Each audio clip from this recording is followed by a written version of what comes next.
another name for it that sometimes you'll hear is tree in a box. And you can kind of understand why it's called that, because it literally just looks like a tree sticking out of the sidewalk.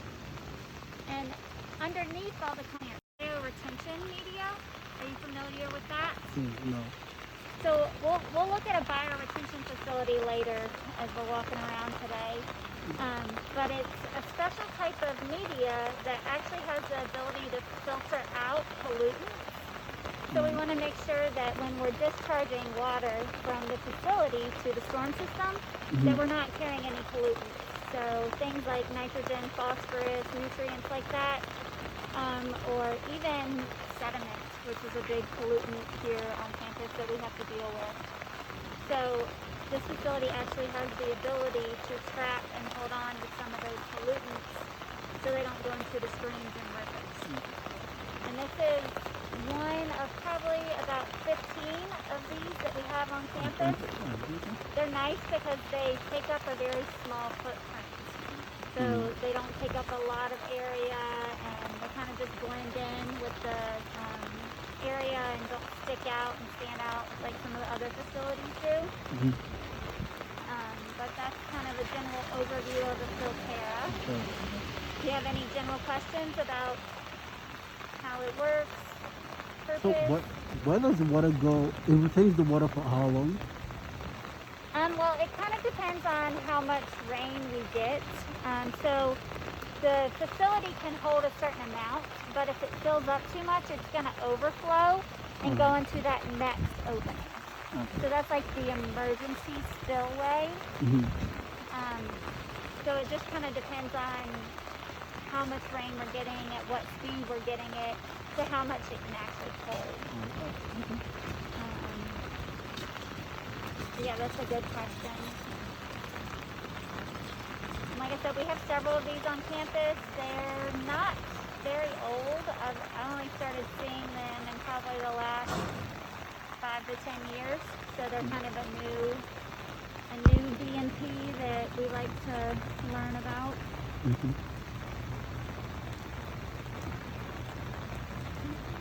want to go to a different one?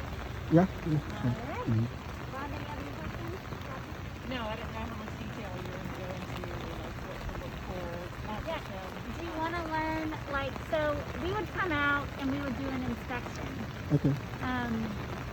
So when I came out to do an inspection, I have an application on my iPad that'll walk me through a checklist of things that I'm checking for. So if I came out, I would be looking for, like, is there a lot of trash on the outside that needs to be cleaned up? We would actually look down into the grates and make sure that we didn't have a lot of buildup of, like, the leaves, because we are talking about trees, so they're going to drop their leaves, and organic debris is going to be carried when it rains. So we want to make sure that our box isn't filling up with a bunch of that, because if it fills up with that kind of stuff, then it can't hold the water like it's supposed to. One situation we have had with this facility specifically is the tree was getting too big for the grate. So we had to trim back the trees properly, and we actually changed out the top metal grate so that the tree would have a little bit longer life. So it gets tricky with picking the right kind of tree to put in there so that it doesn't get too big. That kind of thing when you're looking at Filterras. And we do, at Virginia Tech, we do those kind of inspections 4 times a year. You're only required to do them once a year. And we report that information to the Department of Environmental Quality. So all of our inspection reports go to them annually, and they look that over. They can come in and audit us and make sure we're doing those inspections, that kind of thing. And for maintenance needs, because these require a lot of things. They do require a lot of maintenance, a lot of expensive maintenance, because myself, I can't just come out here and clean out the box that's underneath. We have to pay someone who is certified to clean that out. And here at Virginia Tech, we do that once a year. We check to see if it needs to be cleaned out once a year. But because they can fill up pretty quick, especially depending on where they're located. If you're around a bunch of like forests, big trees, stuff like that, you're going to get a lot of buildup in there that has to be cleaned out, usually at least once a year, sometimes more. Interesting. So that's usually the biggest problem we see with filters is buildup, just losing their capacity because you've got too much down in that box. I think that's about it for filters. They're Okay. simple. Engineers like to use them because they're small and straightforward. Yeah. The problem is they are expensive. So- As is most stormwater facilities are expensive. Expensive. And they're aesthetically pleasing too, as long as they're Maintained well. maintained. Yep. A lot of people walk by this and probably don't even realize Yeah, I what it is. mean, yeah. Yeah. I just look at these as a normal Don't you tree. tell your Yes. Like, hey, that's actually doing something. Wow, that's interesting. All right. Now we're gonna go to what is considered a green roof, and if everyone's Oh. okay with just walking, we'll just walk. Okay. Yeah, sure.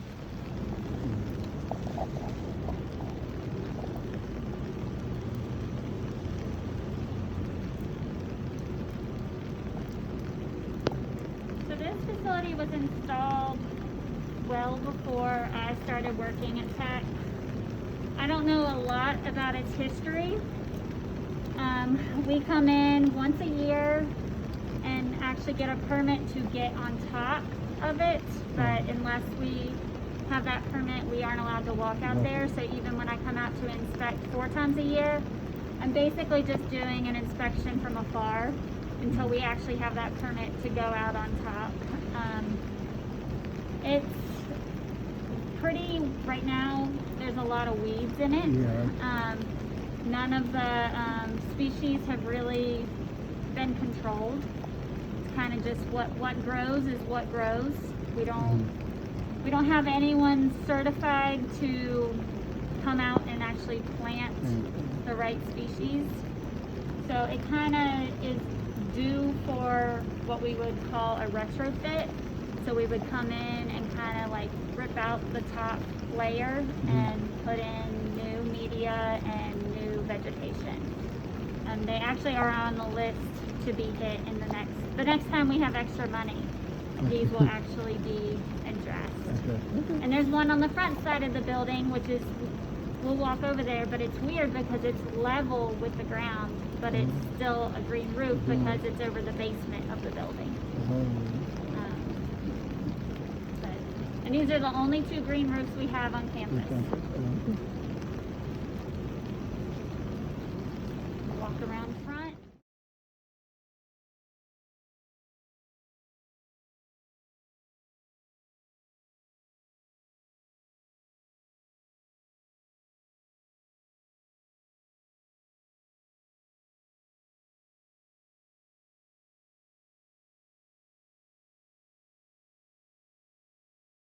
There's some runoff coming in and then roof water, but he's a normal person. Doesn't look like a green Roof, yeah. How you keep people out of it. We don't.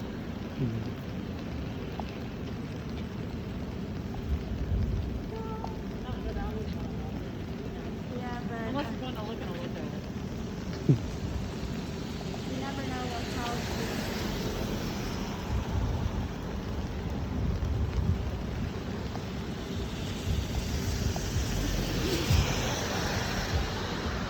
Honestly, this one's greener than the other one is. It's usually pretty brown. That passes completely through all these trees. And the plan is just to let this channel be natural. So the tall grass, the weeds, all that are supposed to be there. They're helping slow down the water so that the water's not just rushing straight to the facility. But that's all on purpose, a more natural look. And we'll walk around to the pond part of it.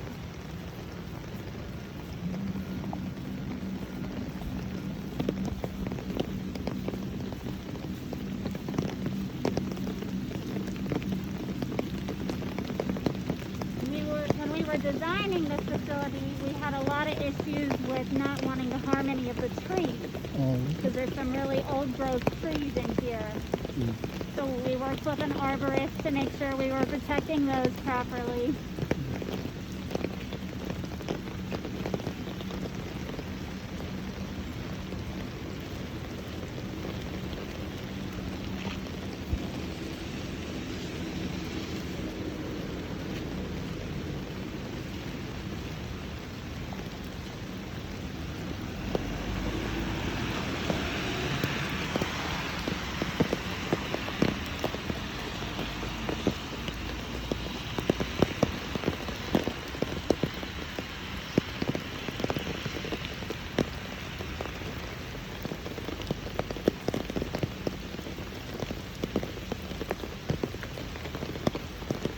So the water's channeled all through those The trees, trees. right alongside us.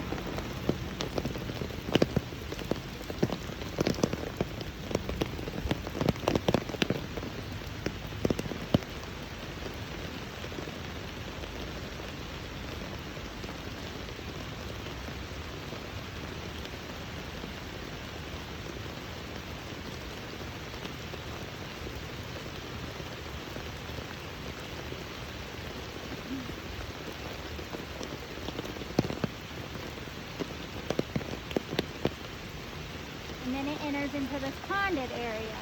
Yeah. So the water can be retained here for a certain amount of time before it's released to the stream. Yeah, okay. Mm. You can, the water's really high right now, but you can see where the stream starts to enter, Yeah. or sorry, the channel The starts channel to starts to enter. enter. Mm.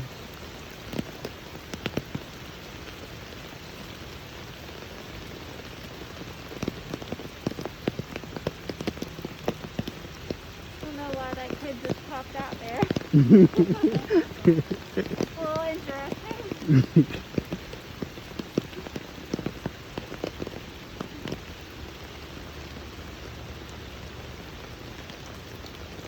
So is there anything that filters the water that comes here?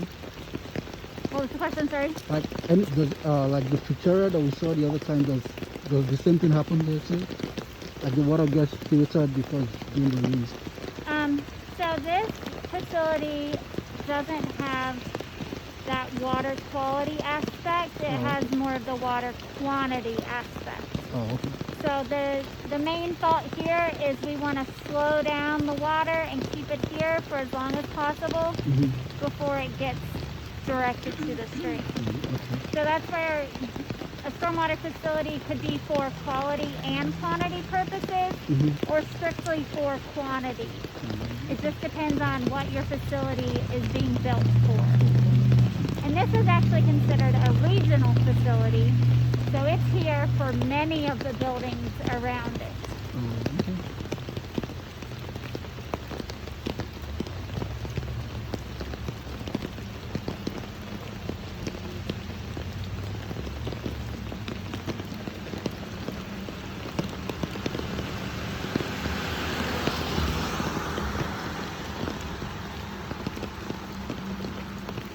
And something that would be interesting for you to do would be to come by here when we've had probably like 5 or 6 days of no rain, Okay. and to see how different it looks. It looks okay. Because it'll drain down slowly and release that water to Struble Creek, and it'll look totally different. Okay. I'll check it out. Thank you. We'll go across the road. Okay.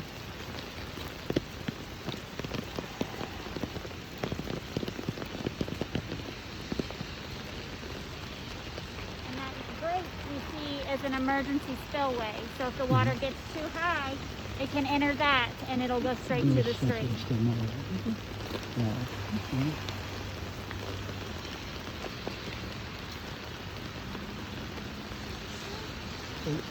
Sorry. Bless you.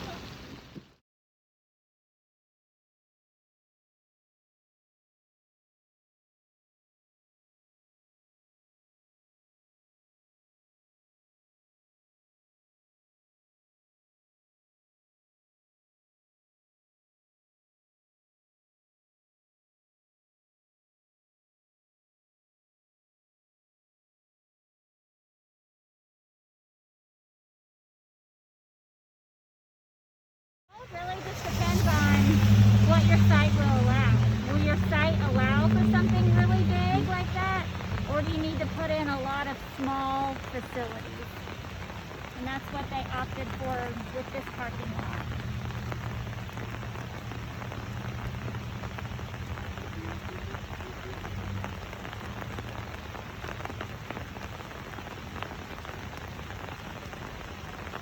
And you've got inflow coming in right here.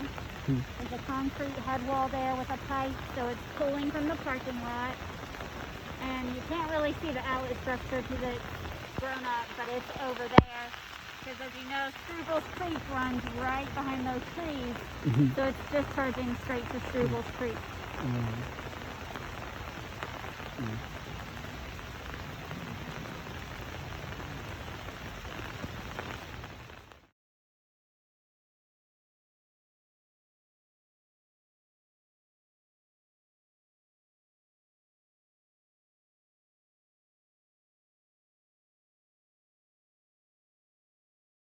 You see it's holding the water back.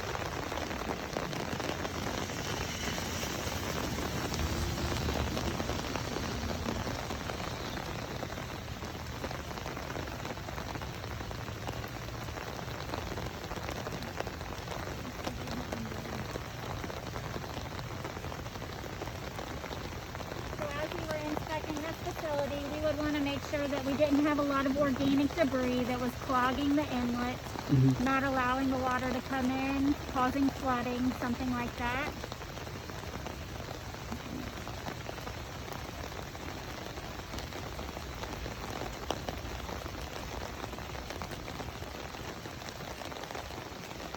Here you can see the outlet structure. So I talked about how the other facility was too grown up, you couldn't really see it. Yeah. That's what your outlet structure looks like. If the water fills up too much, it will go over tap into there.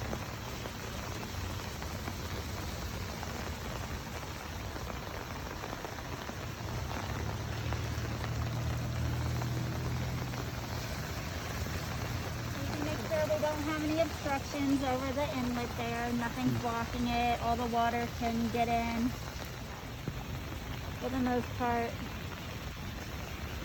That's what we're looking for.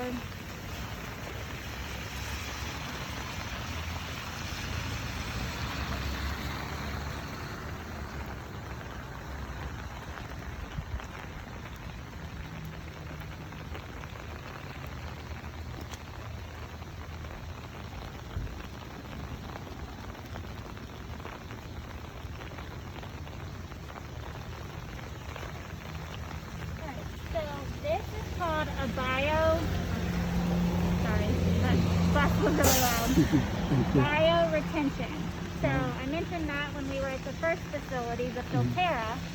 This is basically just a larger scale of that Filterra. It obviously takes up a much bigger space, but it's that same concept. Under the grass and mulch and vegetation are those specific layers that have the ability to clean the water.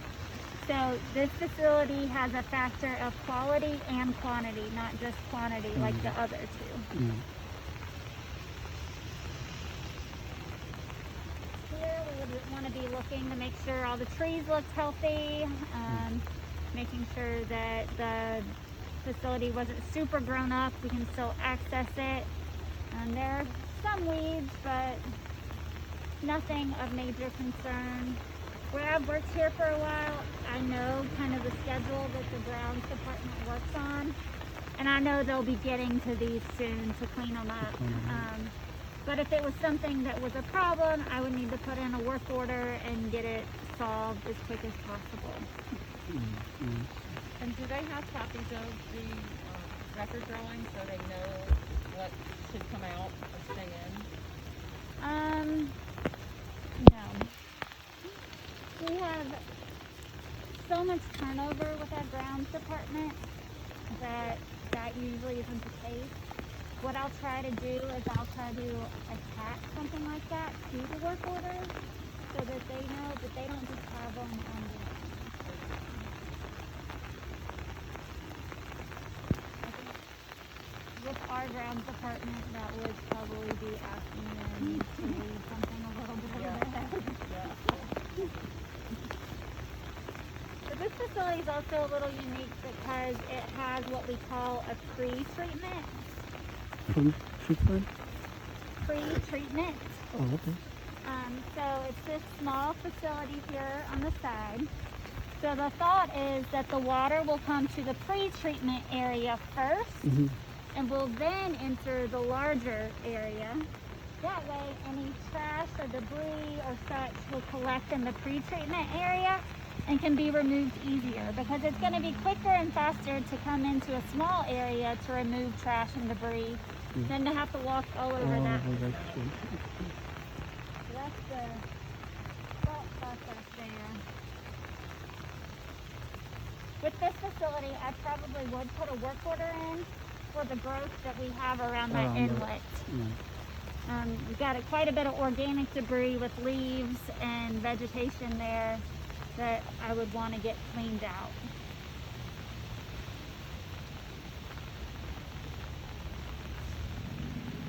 And I have a student doing a research project on this facility right now, so that's what all the meadow and wood that he's put in. That's all part of a project. So that's not typical here.